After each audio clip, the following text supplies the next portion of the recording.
ఒక వ్యక్తి జీవితంపై వైరాగ్యం చెంది హిమాలయాలకు వెళ్ళి అనేక సంవత్సరాలు తపస్సు చేశాడు. ఆ తపశ్శక్తి వల్ల అతనికి ఎన్నో సిద్ధులు పొందాడు. ఆ సిద్ధులు పొందిన తర్వాత ఆ యోగి చాలా తృప్తిగా దేవుని సాధనలో నిమగ్నమయ్యాడు. ఇంకా ఒకసారి ఒక చెట్టు కింద తపస్సు చేస్తూ ఉన్నప్పుడు కాకులు, ఆ చెట్టు పైన ఉన్న కాకులు అతనిపై మలమును విసర్జించాయి. అది చూసి అతను కాకుల వైపు కోపంగా చూశాడు. అవి భస్మమైపోయాయి. అతనికి నేను చాలా గొప్పవాడిని అనేటువంటి అహం కలిగింది. అప్పుడు అతనికి ఇలాగే సాధనలో ఉంటూ ఉన్నాడు. కొన్ని రోజుల తర్వాత ఒకసారి అనుకోకుండా ఒక ఊరికి ప్రయాణమయ్యాడు. మార్గ మధ్యంలో అతనికి బాగా దాహం వేసింది. చూశాడు చుట్టూ. దూరంగా ఒక చోట బావి కనిపించింది. అక్కడ ఒక స్త్రీ నీళ్ళని చేదుతూ ఉన్నది. అతను దగ్గరికి వెళ్ళి ఆమెకు అడిగాడు కొద్దిగా నీళ్లు ఇవ్వమని. ఆమె ఇతన్ని పట్టించుకోకుండా ఆ నీళ్లను భూమిపై పోస్తూ ఉంది వృధాగా. ఇలా కొద్దిసేపటి వరకు చూశాడు. అతనికి చాలా కోపం వేసింది ఆమె మీద. కోపం వేసి, నీకు చెప్తే వినవడం లేదా అని గట్టిగా అరిచాడు. ఆమె అంది, నీ అర్పులకు బెదిరేదాన్ని కాదు నేను. నీ చూపుతోటి నువ్వు కాకులను చంపవచ్చు, కానీ నన్నేమీ చేయలేవన్నది. అతను ఆశ్చర్యపోయాడు. నేను కాకులను భస్మం చేసిన విషయం ఈమెకి ఎలా తెలిసింది అని. మళ్ళీ ఆమెకు అడిగాడు, అలా వృధాగా నీళ్లు కింద పోయడం బదులు నాకు దప్పిగా ఉంది, దాహం వేస్తుంది, కొద్దిగా నీళ్ళు ఇవ్వచ్చు కదా అని అడిగాడు ప్రేమతోటి. మళ్ళీ ఆమె అంది, అక్కడ కనిపిస్తున్న ఇల్లు చూశావా? అవును. అరే, మంటలు వస్తున్నాయి కదా అక్కడ అన్నాడు. ఆ మంటలను నేను ఇక్కడ ఆర్పుతున్నాను, నీళ్లు పోసి అన్నాడు. ఆమె అలా నీళ్లు పోస్తూ ఉంది అతని ముందే. అక్కడ నిజంగానే మంటలు ఆరిపోయాయి. అతను ఆశ్చర్యపోయాడు. నువ్వు ఇక్కడ నీళ్లు పోయడం ఏంటి, అక్కడ మంటలు ఆరిపోవడం ఏంటి, నీకు ఎక్కడో జరిగిన విషయాలు తెలియడం ఏంటి అని ఆమెకు ప్రణామం చేశాడు. ఆమె యొక్క శక్తిని గ్రహించాడు. తన శక్తి చాలా చిన్నదని, తన తపశక్తిలోన తాను పొందిన సిద్ధుల కంటే ఈమె చాలా గొప్పదని తెలుసుకున్నాడు. ఆమెకు అడిగాడు, ఎలా ఈ సాధ్యము అని. ఆమె అంది, నీవు మనసుతో సాధన చేశావు. మనసుతో చేసిన సాధనలో కామక్రోధ లోభాలు ఉంటాయి కాబట్టి అవి నశిస్తూ ఉంటాయి. నీ సాధన కొన్ని జన్మల వరకైనా ఈ జన్మలోనైనా. నేను చేసిన సాధన హృదయంకు సంబంధించిన సాధన, స్వచ్ఛమైన హృదయంతో మనసుకు అతీతంగా చేసిన సాధన నాది అని చెప్పింది ఆమె అతనికి. అది ఎలా సాధ్యము కదా, అది ఎలా నేర్చుకోవాలని అడిగాడు. ఆమె తన గురువు యొక్క పేరు, అడ్రస్ అని చెప్పింది. అతను అది తెలుసుకొని ఆ గురువు దగ్గరికి వెళ్ళి నేర్చుకోవాలని తపనతో వెళ్ళిపోయాడు. అతను ఆమె చెప్పిన స్థలానికి వెళ్ళి ఆ గురువు యొక్క దర్శనం చేసుకున్నాడు.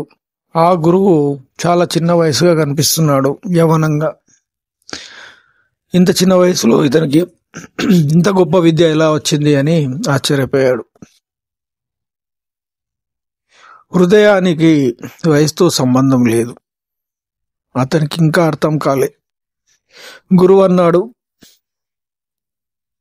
నువ్వు ఒక 6-7 సంవత్సరాలు ఇక్కడ సేవ చేస్తూ ఉండు ఆశ్రమంలో. నీవు శుద్ధమైనప్పుడు, నీ హృదయం శుద్ధమైనప్పుడు, నీలో ఉన్న మనసులోని కల్మషాలన్నీ తొలగిపోయి నీ హృదయంతో జీవించినప్పుడు మాత్రమే నేను నీకు విద్య నేర్పగలుగుతాను. కనీసం 6-7 సంవత్సరాలు మాత్రం పడుతుంది అని ఒక సమయం చెప్పాడు.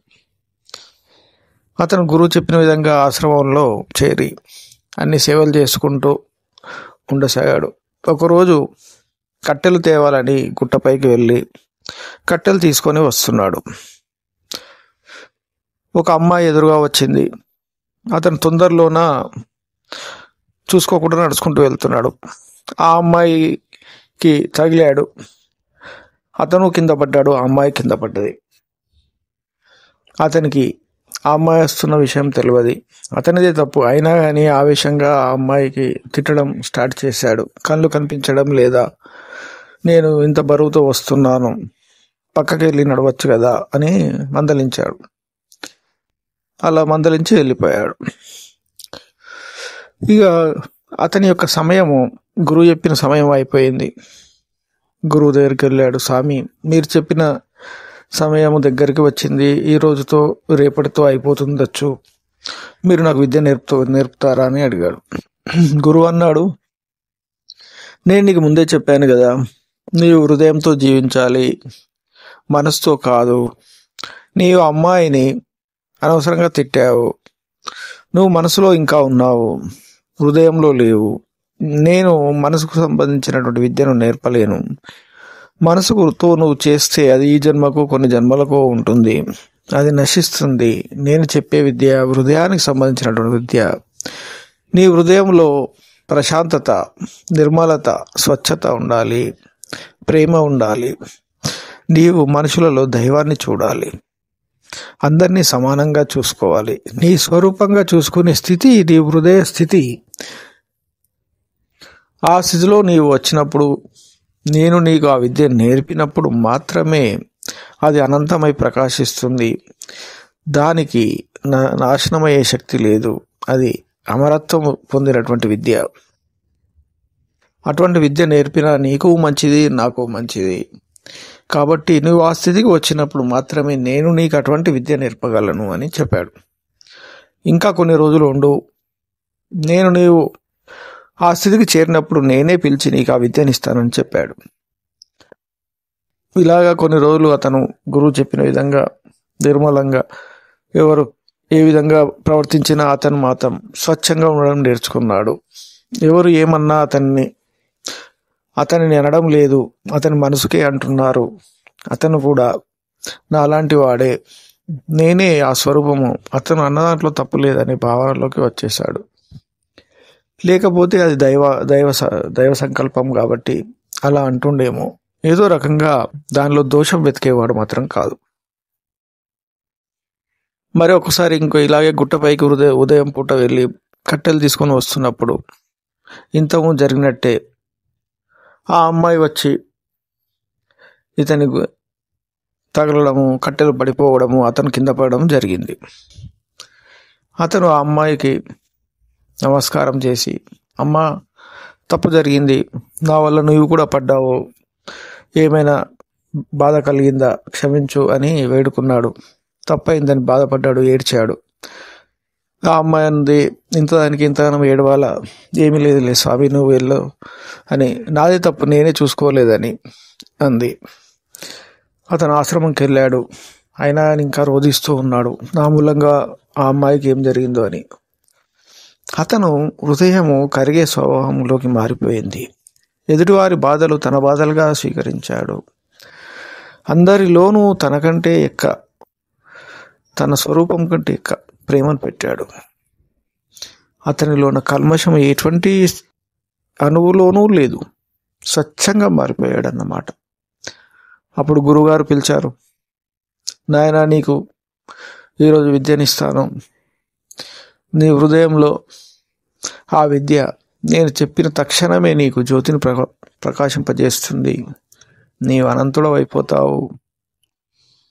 నీవు అన్నింటినీ, సర్వ ప్రాణులను చూసే శక్తి నీకు వస్తుంది. నీవు అనంతమైనటువంటి ప్రకాశంతో నిర్మలంగా చిరంజీవి ఉంటావు నాయన. నీకు ఎటువంటి బాధలు ఉండవు. నీ ఆత్మస్థితిలో నువ్వు నిరంతరము ఉండేటువంటి విద్య అది. నేను నీకు ఇస్తానిగా, ఆ సమయం వచ్చేసిందని ఇచ్చేశాడు.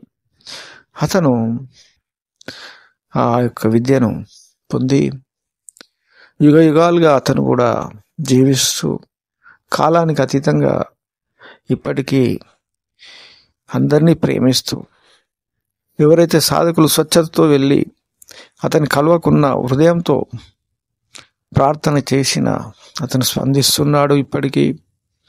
అటువంటి గురువులు ఎంతోమంది ఇప్పుడు మనకు కనిపించకుండా ఉన్నారు. మనం ఆ స్థితిలోకి వెళ్ళి ప్రార్థనలు చేస్తూ ఉంటే మనకు వాళ్ళ సహాయం తప్పకుండా కలుగుతుంది. ఎందుకంటే వాళ్ళ స్వరూపం కంటే మనలాంటి స్వచ్ఛత కలిగిన స్వరూపాన్ని బాగా ప్రేమిస్తారు. వాళ్ళ తత్వం అది. మనము అటువంటి తత్వం కలిగినటువంటి స్వచ్ఛత కలిగిన హృదయ స్వరూపమైనటువంటి ఆ యొక్క గురువులను, వాళ్ళ ఆశీర్వాదాన్ని పొందాలి. మనము కూడా ఆ స్థితికి చేరాలి. హృదయ మూలాల నుంచి నేర్చుకున్నటువంటి విద్య ఏదైతే ఉందో అది నశింపనిది. ఎందుకంటే మనసు ద్వారా, అహంకారం ద్వారా, నేను అనే అహం ఎక్కినప్పుడు, గొప్పవాడిని అనే ఆలోచన వచ్చినప్పుడు నేర్చుకున్నటువంటి విద్య వల్ల అది ఏదో రూపంలో అంతమవుతూ ఉంటుంది అన్నమాట. మన యొక్క అరిషడ్ వర్గాల వల్ల అది చలించి అది వృధా అయిపోతుంది అన్నమాట. హృదయం ద్వారా నేర్చుకున్న విద్యకు అటువంటి నాశనం అయ్యే స్థితి లేదు. అది చలింపని విద్య, మనసుకు అందని విద్య. అది అటువంటి సాధన, అటువంటి విద్య నేర్చుకోవాలి.